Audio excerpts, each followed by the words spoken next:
Former U.S. Secretary of Defense Robert Gates has written a book strongly criticizing President Barack Obama's handling of the war in Afghanistan. In Duty, Memoirs of a Secretary of War, Mr. Gates says that the president was skeptical that his administration's Afghan strategy would succeed. "I never doubted his support for the troops, only his support for their mission," Mr. Gates writes. Mr. Gates was Pentagon chief under Presidents Obama and George Bush. He was the first Pentagon head to serve presidents of different parties before leaving political office in 2011. Getting out. Although he describes Mr. Obama as a man of personal integrity who was right in his decisions regarding Afghanistan, he says that the president was uncomfortable with the wars in Iraq and Afghanistan, which he inherited from the Bush administration. He also says Mr. Obama was distrustful of the military that was providing him options. He writes in the memoir that in March 2011 Mr. Obama did not trust General David Petraeus,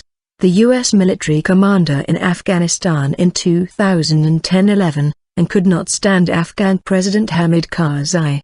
"The president doesn't consider the war to be his," Mr. Gates writes of a March 2011 meeting in the White House. "For him, it's all about getting out." The Washington Post says that the memoir is in contrast to his subdued, even-keeled public demeanor as Pentagon chief, and that Mr. Gates strikes an often bitter tone in his memoir. Mr. Gates also includes scathing criticism of Vice President Joe Biden, saying he had been wrong on nearly every major foreign policy and national security issue over the past 4 decades. In response, the National Security Council issued a statement on Tuesday saying Mr. Obama relies on Mr. Biden's good counsel every day, considering him one of the leading statesmen of his time. The former defense secretary voices frustration at the controlling nature of Mr. Obama's White House, which he says constantly interfered in Pentagon affairs, even though civilian aides lacked knowledge of military operations. The White House National Security Staff took micromanagement and operational meddling to a new level,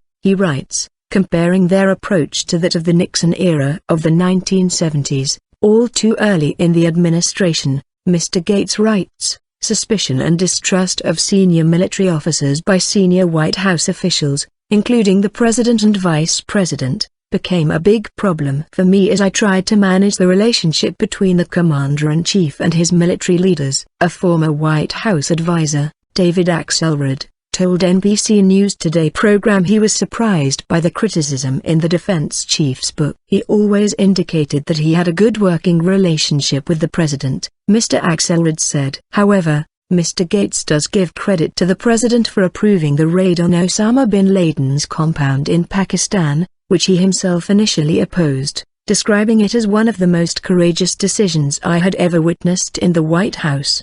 He is also effusive in his praise of former Secretary of State Hillary Clinton.